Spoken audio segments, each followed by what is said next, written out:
மாண்புமிகு முதலமைச்சர் அவர்கள் இங்கே சொல்ல வேண்டிய விஷயங்களை எல்லாம் எல்லா சார்பிலேயும் சொல்லிவிட்டார். அவர் தலைமையேற்ற இந்த விழாவிலே இப்பொழுது தலைமையேற்றிருக்கும் அன்பிற்குரிய திரு KN நேரு அவர்களே, ஆசிரியர் திராவிடர் கழகத்தினுடைய தலைவர் பெரியவர் திரு வீரமணி அவர்களே,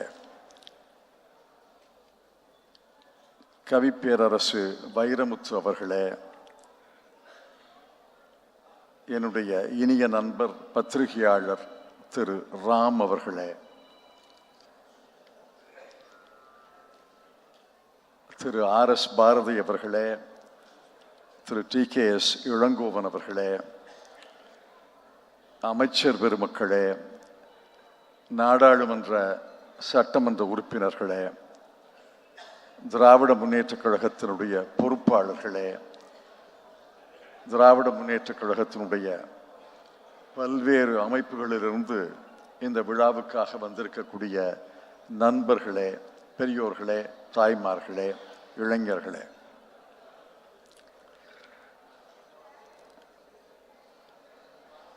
ஆசிரியர் வீரமணி அவர்களுக்கும் கவிப்பேரரசு வைரமுத்து அவர்களுக்கும் தமிழ் நூல்களை தந்துவிட்டு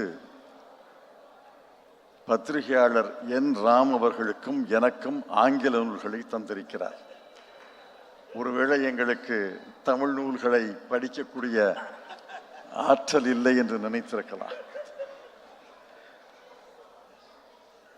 அதற்காக பழிவாங்கும் விதமாக நான் ஆங்கிலத்திலேயே பேசலாம் என்று முதலிலே நினைத்தேன். எனக்கு ஆங்கில நூலை தந்திருக்கீங்க, நான் ஆங்கிலத்திலே பேசுகிறேன் என்று. அதை போன்ற சோதனைகளிலே என்னையும் ஈடுபடுத்திக் கொள்ளக்கூடாது, உங்களையும் ஈடுபடுத்தக்கூடாது என்பதற்காக சுருக்கமாக சில செய்திகளை சொல்கிறேன். அருமை நண்பர் பாலு அவர்களை நான் பல ஆண்டுகளாக அறிவேன். நாடாளுமன்ற உறுப்பினராக, சக அமைச்சராக பல ஆண்டுகளாக அவரோடு பணியாற்றியிருக்கிறேன். பாதை மாறாத பயணம் என்ற முதல் 2 பாகங்களை ஆங்கிலத்திலே ஏறத்தாழ மொழிபெயர்த்து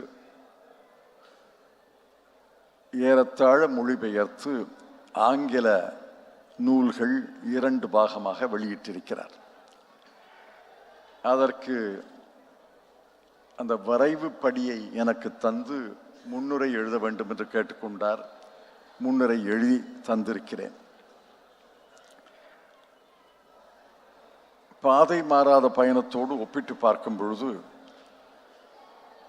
ஆங்கில நூல்களிலே பின் சேர்க்கையாக ஒரு 8-9 அத்தியாயங்களை சேர்த்திருக்கிறார். ஆக பாதை மாறாத பயணம்,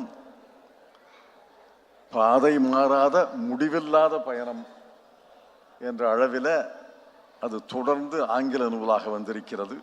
ஒருவேளை 3ஆம் பாகத்தில் இன்னும் பின் சேர்க்கையாக சில அத்தியாயங்களை சேர்த்திருக்கிறாரா இல்லையா என்பதை அந்த 3ஆம் பாகத்தை படித்த பிறகுதான் தெரியும். இது முடிவில்லாத பயணம். 1941ஆம் ஆண்டு தொடங்கிய பயணம். திரு பாலு அவர்கள் திராவிட முன்னேற்றக் கழகத்திலே தீவிர உறுப்பினராக சேர்ந்த பிறகு கட்சியிலே படிப்படியாக வளர்ந்து பதவிகளை பெற்று இன்றளவு செய்த சாதனைகளை எல்லாம் எல்லாருக்கும் தெரியும். அதையெல்லாம் பேச வேண்டிய அவசியமில்லை.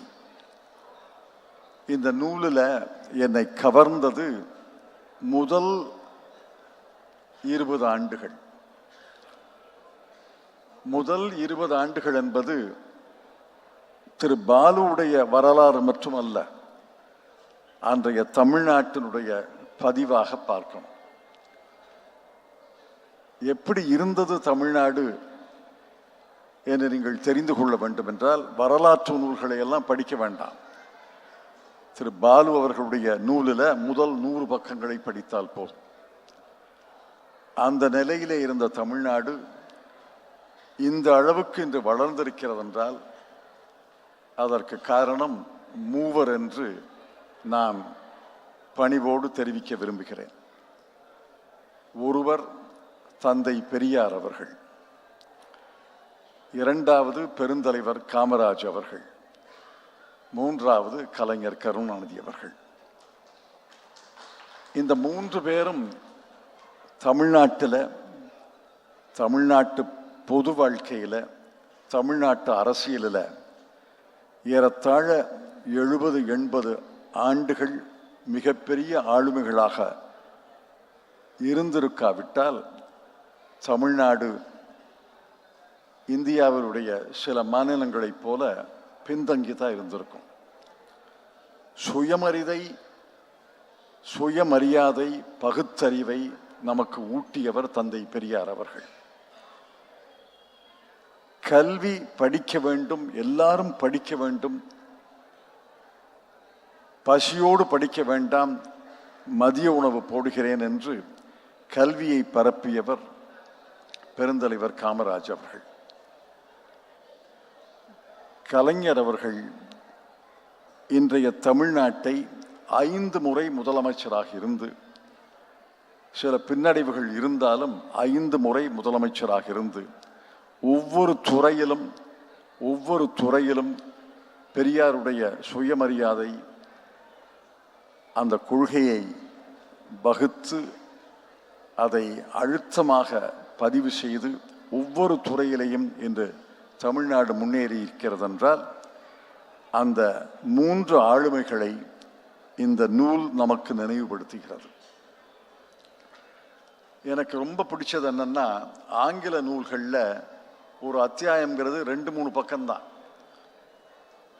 ஒரு 50 பக்கத்தில் ஒரு அத்தியாயம் கிடையாது. அதிகபட்சம் 3 பக்கம். பெரும்பாலும் அத்தியாயங்கள் 2 பக்கம்தான். 2 பக்கம் 3 பக்கத்தில் சுருக்கமாக சில செய்திகளை சொல்கிறார். உதாரணமாக, தளிக்கோட்டை கிராமம் 1941 எப்படி இருந்தது என்று சொல்கிறார். உண்மையிலே எனக்கு தெரியாது. நான் ஏறத்தாழ 2-3 வயதிலேயே சென்னைக்கு குடியேறிவிட்டேன். ஒரு கிராமம் எப்படி இருந்தது 1941 என்பது ரொம்ப பழைய காலம் அல்ல. 1941 என்பது இன்று ஏறத்தாழ 80 ஆண்டுகளுக்கு முன்னால் தான். 80 ஆண்டுகளுக்கு முன்னால் ஒரு கிராமம், அதுவும் தஞ்சை மாவட்டத்து கிராமம் எப்படி இருந்தது என்று நீங்கள் தெரிந்து கொள்ள வேண்டும் என்றால் இந்த நூலை படிக்க தொடங்குங்கள். எனக்கு ரொம்ப பிடிச்சது தளிக்கோட்டை கிராமத்தை பற்றி அவருடைய வர்ணனை. அவருடைய தந்தை ராசுத்தேவர் எப்படி அவரை சட்டாம்பிள்ளை என்று கிராமத்து மக்கள் வர்ணித்தார்கள். கடைசி வரைக்கும் சட்டாம்பிள்ளையாகவே இருந்திருக்கிறார். பிறகு இவருக்கு தவிட்டுக்கு வாங்கிய பிள்ளைன்னு பேரு. தவிட்டுக்கு வாங்கிய பிள்ளைன்னா பல பேருக்கு தெரியாது, குறிப்பாக சென்னையில் இருக்கவங்களுக்கு தெரியாது. தவிட்டுக்கு வாங்கிய பிள்ளைன்னா ஒரு குழந்தை நோய்வாய்ப்பட்டு இருந்தால், சவலை குழந்தையாக இருந்தால் அதை உறவினர் ஒருவருக்கு விற்று விடுவார்களாம். விற்றுவிட்டு ஒரு 3-4 ஆண்டுகள் கழித்து தவிட கொடுத்துட்டு அந்த பிள்ளைய விலைக்கு வாங்கலாம். அந்த மாதிரி பாலு என்பவர் தவிட்டுக்கு வாங்கிய பிள்ளை. இவர் சவலை குழந்தையாக இருந்ததால் அவரை விற்றுவிட்டு 3 ஆண்டுகளுக்கு பிறகு அவரை தவிடு கொடுத்து விலைக்கு வாங்கியது.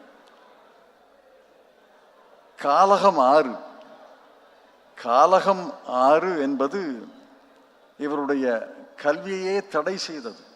ஆற்றில் பெரிய வெள்ளம் போனால் ஆற்றை கடக்க முடியாது. அதனால் இவருடைய தாய் தந்தை இவரை தோளில் சுமந்து கொண்டு வெள்ளம் ஓடுகிற ஆற்றை கடந்து அந்த கரைக்கு போய் பள்ளிக்கூடத்தில் சேர்த்து பிறகு பள்ளிக்கூடம் முடிந்த பிறகு மீண்டும் அந்த கரைக்கு போய் தோளிலே சுமந்து கொண்டு வருவாராம். இந்த காலகம் ஆறு எப்படி ஒவ்வொரு தடவையும் கடக்கிறது? ஆக காலகம் ஆறு இவருடைய கல்வியையே தடை செய்யுமோ என்ற அச்சம் இருந்தது. அதைவிட சுகமான செய்தி என்னன்னா, இவர் சகோதரி திருமணத்துக்கு இவர் கலந்து கொள்ளலை. எல்லாரும் வீட்டில் சகோதரி திருமணத்துக்காக ஏற்பாடு செய்து வெளியூர் போறாங்க. தவிட்டுக்கு வாங்கிய பிள்ளை மட்டும் அடம் பிடிக்குது, நான் கல்யாணத்துக்கு வரமாட்டேன். ஏன்னா பள்ளிக்கூடம் போகணும், கல்யாணத்துக்கு வரமாட்டேன்னு அடம் பிடித்து கடைசியில் இவர் வழி இல்லாமல் இவரை வீட்டில் விட்டுவிட்டு பள்ளிக்கூடத்தில் விட்டுவிட்டு கல்யாணத்துக்கு போயிருக்காங்க. இவருடைய சகோதரி திருமணத்தை இவர் பார்க்கவில்லை.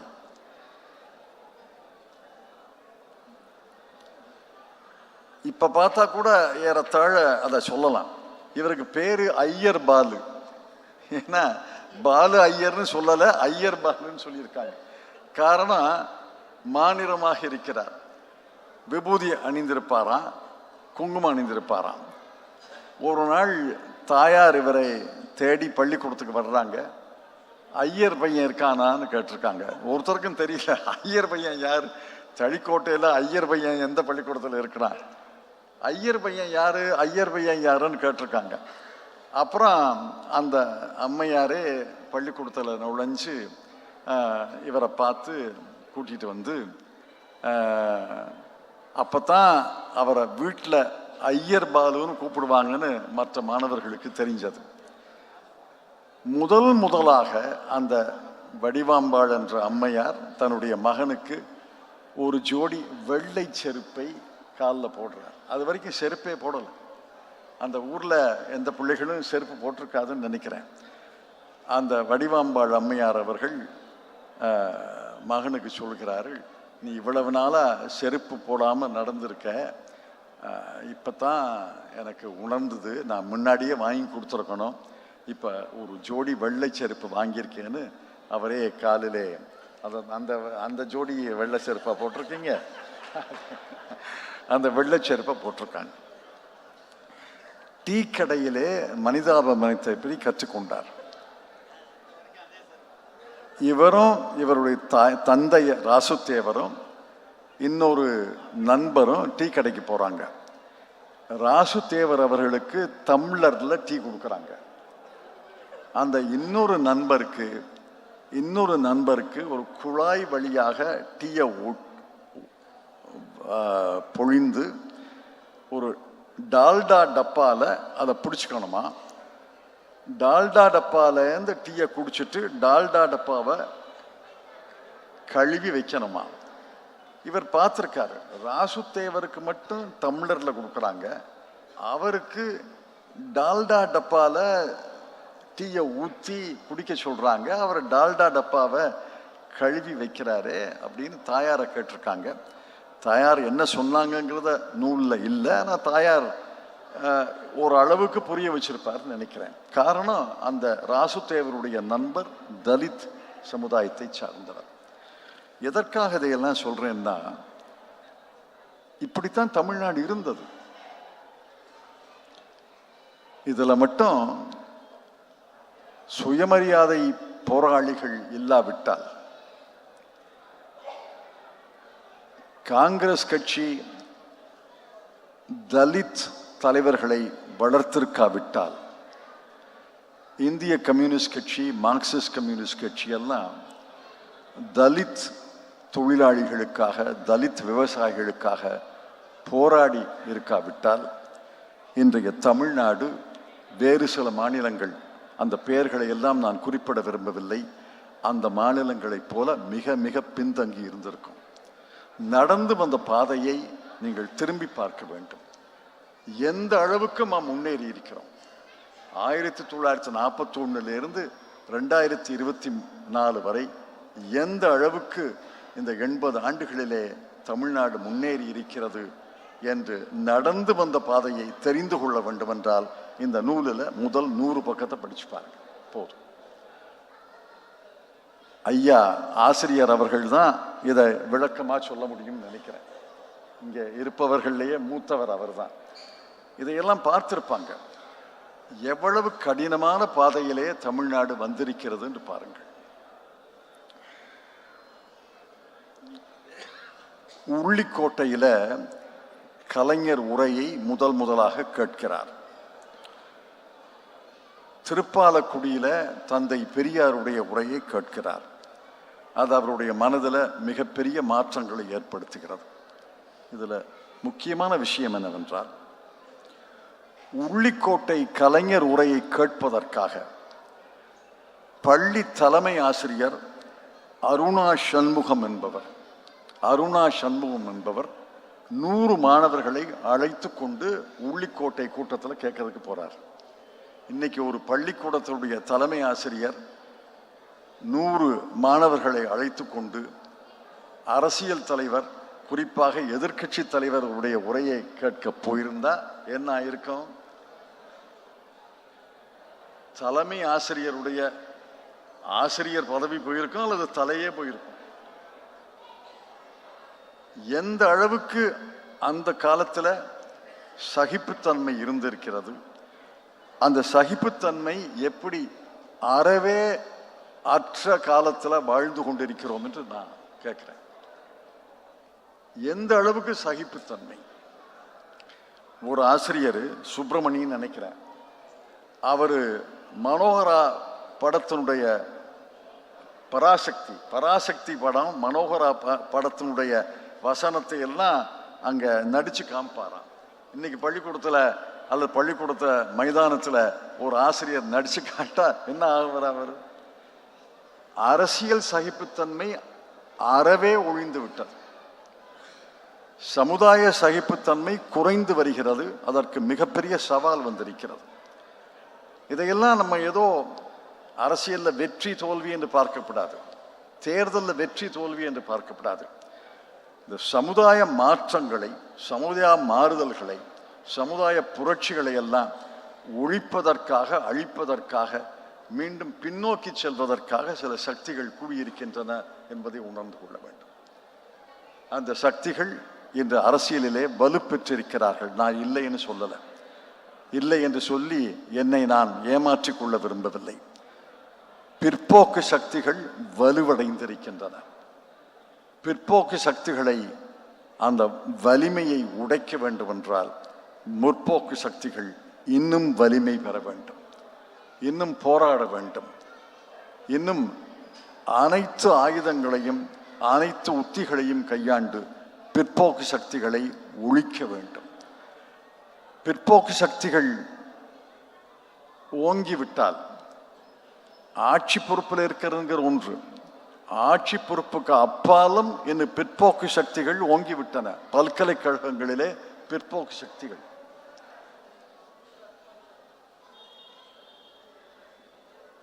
சமுதாய சிந்தனை நிறுவனங்கள்ல திங்க் டேங்க்னு சொல்றோமே, அதுல பிற்போக்கு சக்திகள், பிற்போக்கு எண்ணங்கள். ஒரு திரைப்படத்தில் பிற்போக்கு சக்திகள், திரைப்படத்தில் ஒரு காட்சி வந்துருச்சு, ஒரு வசனம் வந்துருச்சுன்னா அதை பிற்போக்கு சக்திகள் இதை எடுக்கணும், நீக்கணும் என்று போராடுறாங்க. இதெல்லாம் சின்ன சின்ன விஷயம் இல்லை. இதெல்லாம் எந்த அளவுக்கு பிற்போக்கு சக்திகளுடைய கை ஓங்கி இருக்கிறது என்பதை சுட்டி காட்டுகின்றன.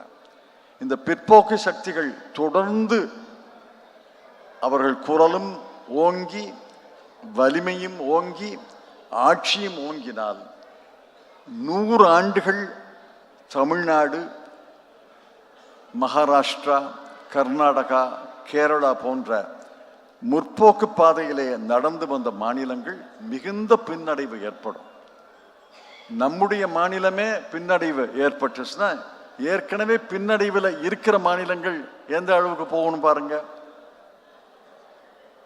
அதனால மிகுந்த எச்சரிக்கையாக இருக்க வேண்டிய காலம் இது.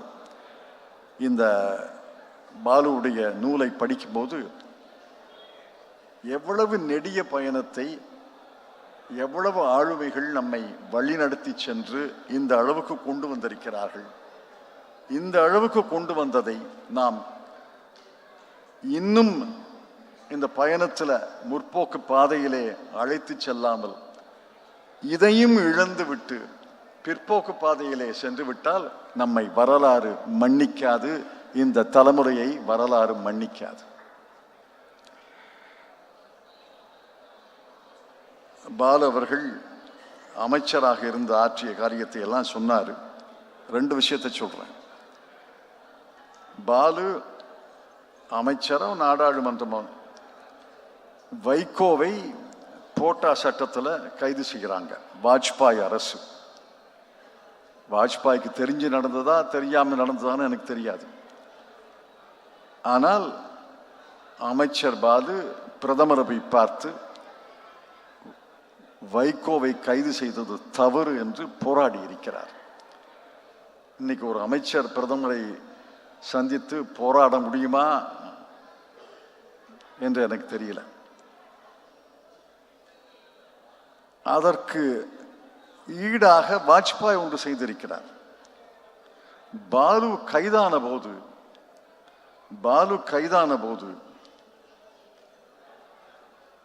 வாஜ்பாய் அவர்கள்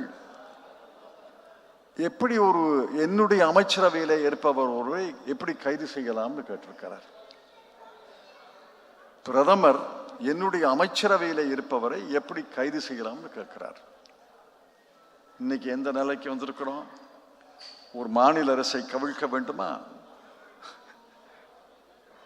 அமைச்சர்களை அச்சுறுத்தி அமைச்சர்களை கைது செய்து, இது என்ன சமஷ்டிய அரசு? இதையெல்லாம் இன்னும் விவாதத்துக்கு உட்படணும். எந்த சமஷ்டி அரசுல, ஃபெடரல் சிஸ்டத்தில் மத்திய அரசு மாநில அரசு அமைச்சர்களை கைது செய்ய முடியும்? மாநில அரசு அமைச்சர்களை சிறையிலே அடைக்க முடியும்? எந்த ஃபெடரல் நாட்டில் இதை போன்ற நிகழ்வு நடந்திருக்கு? ஆஸ்திரேலியாவில் நடந்திருக்கா? கனடாவில் நடந்திருக்கா? அமெரிக்காவில் நடந்திருக்கா? இவைதான் உலகத்தில் பெரிய ஃபெடரல் நாடுகள். அதில் இந்தியாவும் ஒரு ஃபெடரல் நாடு என்று நாம் பறைசாற்றி கொண்டு இருக்கிறோம். எந்த ஒரு ஃபெடரல் அமைப்பிலையும் இது நடந்தது கிடையாது, நடக்க முடியாது. அமைச்சரவையில் இருந்து அமைச்சராக இல்லாத காலத்தில் சாதாரண குடிமகனாக இருக்கும்போது நடவடிக்கை என்பது வேறு. மத்திய அரசு மாநில அரசு அமைச்சர்களாக இருக்கிறார்கள். மாநில அரசுல அவர்களை கைது செய்யலாம், சிறையில் அடைக்கலாம் தான். நான் கேட்குறேன், ஒரு விபரீதமான யோசனை எனக்கு தோணுச்சு. மாநில அரசு மத்திய அமைச்சர்களை கைது செய்ய முடியுமா? மாநில அரசு மத்திய அமைச்சர்களை கைது செய்யறேன்னா எங்க போய் நிற்கும் அந்த அரசு முறை? இதெல்லாம் யோசிக்கணும், ஆழமாக யோசிக்கணும். இந்தியா கூட்டணி இதை பற்றி யோசிக்க வேண்டும் என்று நான் பணிவோடு கேட்டுக்கொள்கிறேன்.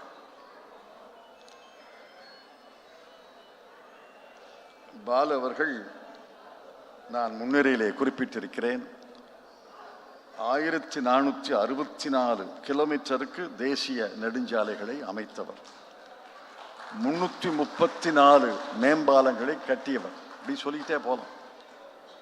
சேது சமுத்திர திட்டத்தில் மட்டும் தடுமாறிவிட்டோம். அவர் கப்பல் போக்குவரத்து துறை அமைச்சர், நான் அப்போ நிதியமைச்சர்னு நினைக்கிறேன். சேது சமுத்திர திட்டத்தை யார் நிறுத்தியது? பிற்போக்கு சக்திகள் தான் நிறுத்துனுச்சு. பெரிய அரசியல் எதிர்ப்பு வரல. பிற்போக்கு எண்ணங்கள் மலிந்து விட்டதால், பிற்போக்கு எண்ணங்களை ஏற்றுக்கொள்ளக்கூடிய ஒரு பகுதி மக்கள் இருப்பதால் சேது சமுத்திரம் நின்று போயிடுச்சு. ஆக இன்னும் பேசிக்கிட்டே போகலாம். நான் சுருக்கமாக பேசுகிறேன்னு ஆரம்பத்திலேயே சொல்லிட்டேன். நடந்து வந்த பாதை எவ்வளவு நெடிய பாதை, எவ்வளவு கடினமான பாதை, எவ்வளவு முக்கியமான பாதை என்பதை நீங்கள் இந்த நேரத்தில் நினைத்து பார்க்க வேண்டும், திரும்பி பார்க்க வேண்டும். அதற்கு உதவியாக பாலுவுடைய புத்தகத்தில் முதல் 100 பக்கங்களை படித்தாலே போதும் என்று சொல்லி நன்றி தெரிவித்து விடைபெற்றுக் கொள்கிறேன். வணக்கம்.